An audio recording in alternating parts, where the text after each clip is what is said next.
Hi folks, Greg Marchand here. Welcome to another episode of the Virtual Instructor-Led Training Program brought to you by the TechNet Academy.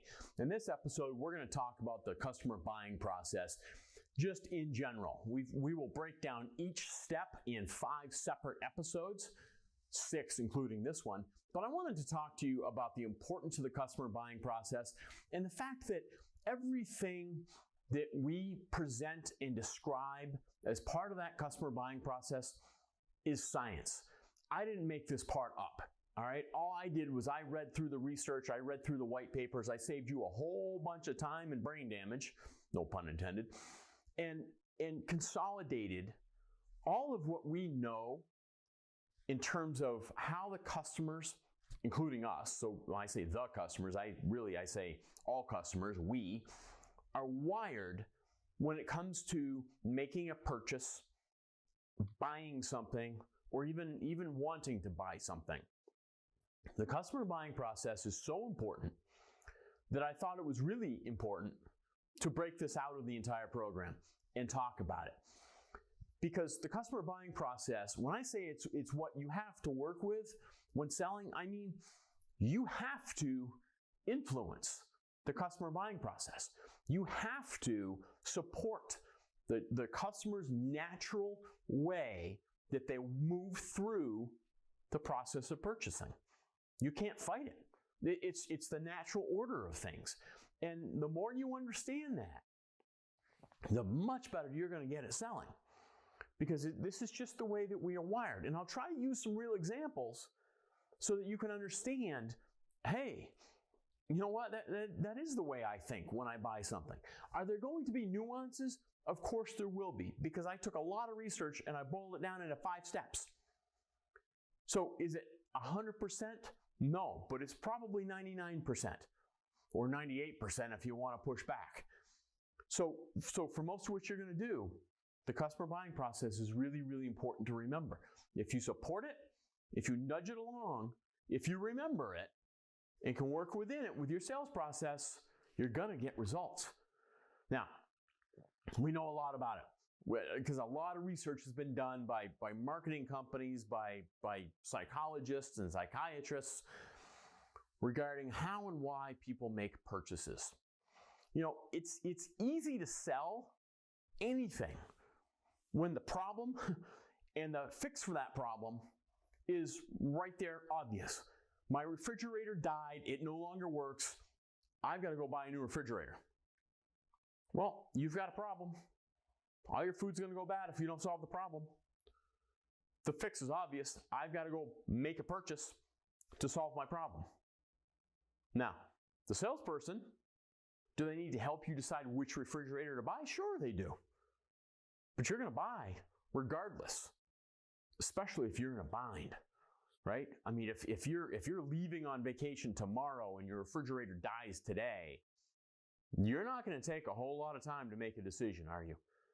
You're going to buy the first refrigerator that kind of sort of looks like the one you have, that kind of sort of looks like it may work for you, and you're going to get it now.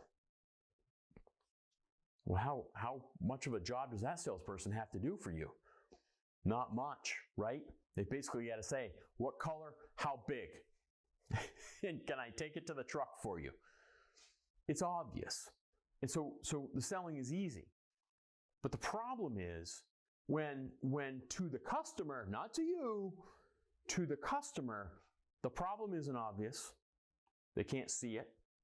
The fix is something they've never heard of, and they don't really, I mean, if they don't know they have a problem, then they don't really care about the fix. That's when the customer buying process becomes really important to you, the salesperson. Research shows us that there is a very definite mental process that gets followed no matter what the purchase is. And that's what we need to think about. That's what we need to talk about. As a human, we're wired in a certain way. We're wired to do things in a certain way. It was survival for us, and it developed over 2 million years. So let's not worry about how we got where we got, but let's worry about understanding why we do what we do so that you can get better at selling. Now, if you can work with that natural process, then and not fight it, and not think you've got a better way, you're going to do really, really well. Because again, this is science. This isn't anything we made up. It's the way humans are wired, and it's what we have to work with when we're selling. Here's the customer buying process. You've got to recognize the need, and then gather information, figure out what the options are. Then you can make a decision to buy or not buy, or which one to buy. And then there's some post-purchase behavior. Okay? This is the process that we mentally go through with every single purchase we make. Now, the first pushback I get in class is, yeah, but Greg, people will purchase because they want something, not because they need something. All right, so is there not a fine line between want and need? Because think about what happens when you want something long enough. Because there's a temporal scale here, right? There's a time scale that goes on. Let's just say I want a new truck, all right? I'm going through this right now. I'm driving a 7-year-old truck. It's got 200,000 miles on it. Is there anything wrong with it? No. No, it's still pretty good. Do I need a new one? No. No, I don't. So am I likely to buy one tomorrow? No. But what's happening in my brain? I kind of want one, to be honest with you. I kind of want one. So I noticed myself thinking, well, if I had a new one, I could. If I had a new one, it would be better. If I had a new one, it would. And over time, that want becomes what? I need a new truck. We need a new truck. I'm not comfortable doing these long trips anymore with this truck. I need a new truck.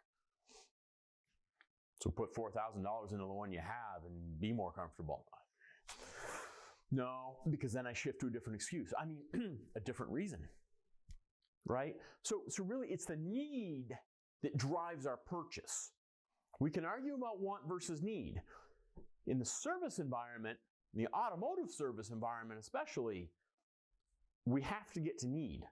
Customers don't want an oil change. Customers don't want new tires. Customers don't want a transmission, right? Because really, if you ask them to prioritize what they wanted, nice dinner, vacation, transmission, you'll never sell them a transmission. But if the car breaks down, they can't drive for the nice dinner. Ooh, now all of a sudden they need something, right? Starts with need. And then we figure out, who can satisfy the need? Who can provide what we need? Once we identify that, it's, all right, what are my options? I come to you because I know that you can help with the need I have. What are my options? Once I understand my options, I have enough knowledge, I can then make a decision. And then after I do all that, there's some behavior afterwards. There's some thought about, I'm so glad I did it. This new truck is so awesome to have. I'm really glad I spent the money.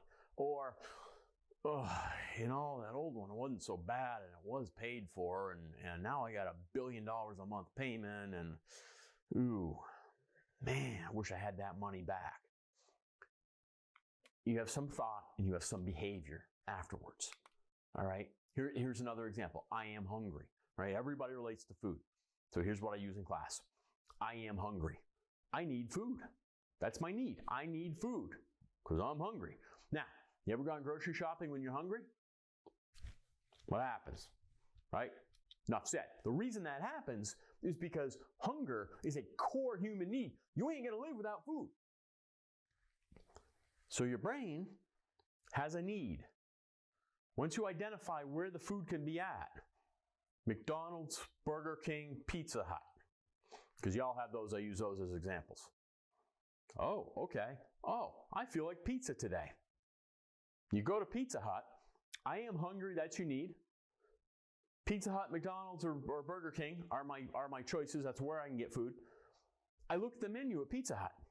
Oh, wow, I'm going to have an extra large double stuffed crust, meat lovers, veggie lovers, everything pizza.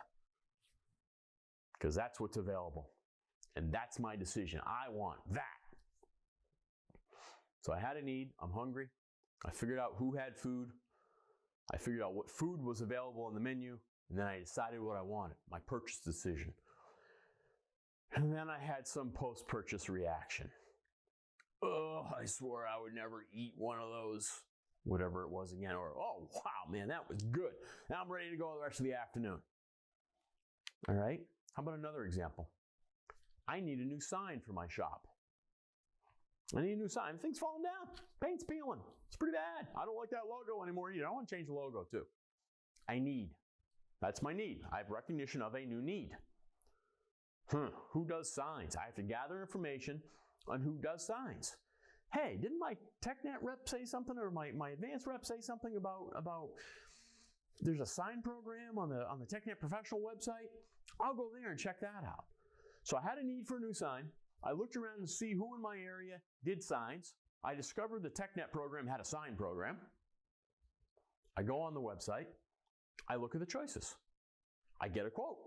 I understand my alternatives and my options. I'm in step 3 of the buying process now. Now I make a choice. I want this sign. I like this. I'm going to order this one. And I order it. Comes in, I put it up, and my post-purchase behavior is, I love my new sign. Of course you do. But you had a need. You figured out who could satisfy that need. And then you looked at your options, understood your alternatives, made a decision, and then you had some reaction afterwards. That's the buying process. All right? It's really, really important that you understand the process and that you remember that the customer you're dealing with at your service counter is going through that process every single time they buy. Now, they could be on the phone, they could be standing there in front of you, they could be sitting in front of their computer, they could be texting to you. But every step of the buying process absolutely has to be supported by your sales process, because the buying process is wired in the brain. We didn't make it up.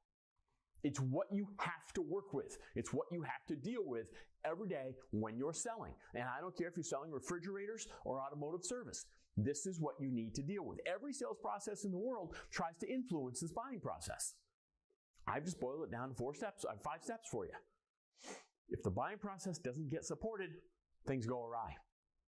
And really, what does that look like? It looks like inconsistent sales.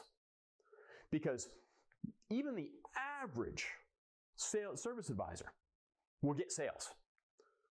What sales will they get? They'll get the sales where the customer comes in and says, I need. Boom.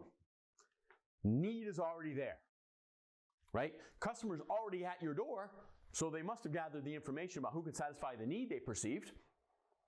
And then the service advisor goes, oh, you need tires? Hey, I have tires. There's 3 choices. Which one would you like? And the customer looks at it, and maybe they read the little label, and they go, hey, I like that one. And the service advisor goes, perfect. Boss, I just sold some tires. No, you didn't. The customer had the need already. They did the homework to identify who could satisfy the need. They came in, you pointed to the options. Great, you gave them the options. They were black, round, had some tread. Whichever ones looked good to them, they picked. They made a decision.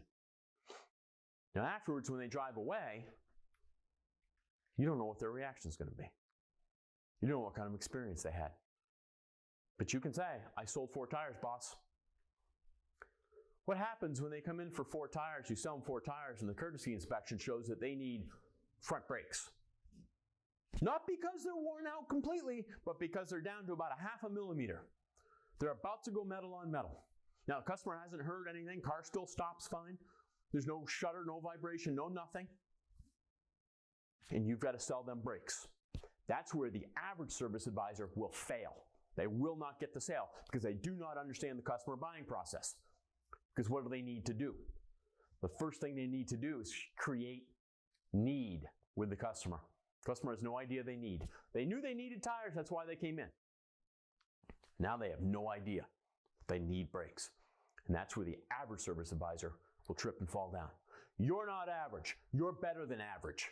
So understand the customer buying process, support it with your sales process, and things will go well. If you want to avoid upset customers, pay attention to the buying process. A lot of upset customers are caused not only by not listening to them or not helping them perceive that you're listening to them, but because they weren't engaged in the very process that they're going through. For instance, in that break scenario I just gave you, the average service advisor will say to the customer, hey, we got those tires done for you. Technician did a courtesy inspection and you need front brakes. It's going to be $452. Can I go ahead and do that today? Well, the average service advisor is already at purchase decision. They're asking for a purchase decision. The customer's not even in the buying process. They're not even at the point of need yet. And what do they think? They think, and I hear it every day when I ask just the average Joe walking down the street, how do you feel about having your car serviced? They say to me, I hate it. They're always trying to sell me something I don't need, because need was never created. You need to create need in these scenarios, or else you stand the chance of creating that negative experience for the customer. I hope it makes sense. Customers are always thinking you're trying to sell me something I don't need. The biggest reason is you haven't created need with them. You've got to create need. You've got to figure out what tools you have to create need. Now, we're going to talk a lot more about that in a future program titled The Customer Buying Process, Step 1. The customer buying process makes sense to us when we talk about food. Maybe it makes sense to you when we talk about the shop sign. But because it makes sense to us, because when you're about to sell and the technician comes to you and says, hey, dude, this car needs brakes, and you know what a worn out brake pad looks like in your mind, and you trust the technician, you go through need real quick. Because the technician says they need it, they need it. Great, you're at need. You know you're the one to fix it, so you've already gathered information on that. You know what the options are. We're going to give them the best pad we got because I don't want any comebacks. And you jump right to that step 4. Make a decision, Mr. and Mrs. Customer. Make a decision. So it's not that we skip steps, it's that we move through them really, really fast because we've already gone through them in our head. But your customer has not. Grow an awareness of your customer. Grow an awareness of where the customer is in the buying process. When a customer hesitates, they're stuck somewhere. They're stuck somewhere along that path. Figure out where it is, and you've got an advantage because you can fill in those gaps and you'll get the sale. If you're not consistently getting a yes, here's the bummer. If you're not consistently getting a yes, you're doing something wrong. It's on you, like it or not. If customers are not buying from you consistently, it's on you. I know it sucks. That's just the way it is. Your sales process has to support the buying process. Is sales process necessary? Yes, it is. And we'll talk about that in a different program. Good sales process supports the customer buying process. In the buying process, if you're going to remember anything, if you're going to develop anything right now, develop your buying process knowledge. Develop an awareness of the customer buying process, because I think that's more important to keep in mind in terms of selling. You'll fill in the sales gaps, but if you want to get really, really good and consistent at selling, develop a sales process that supports that buying process. Every step is important. They all work together. Some steps will get you more success than others. If you understand need and recognize need and need recognition in the customer, and you understand the alternatives and the knowledge of the alternatives, and you give the customer some options, you'll be able to influence the purchase decision. All right? Now, you want to get really, really, really good at selling? Learn to influence purchase decision step. But if you just want to break into this with the customer buying process, you're not going to influence gathering information much. That's the shop marketing, that's the website, that's the referrals, that's all of that. We'll talk about that in a different program. But learn to recognize need. Learn to support that need with what the options are and knowledge of those options. And you'll get a decision most of the time. Okay? Those are the two most important and influential steps. Remember, need recognition, gather information about who can satisfy the need, what are my options. I make a decision then once I understand that, and I feel good about those, and then I've got some behavior afterwards. We'll break down each one of these 5 steps in 5 individual programs. Watch for them. Until next time, folks, keep up the great work and never stop learning.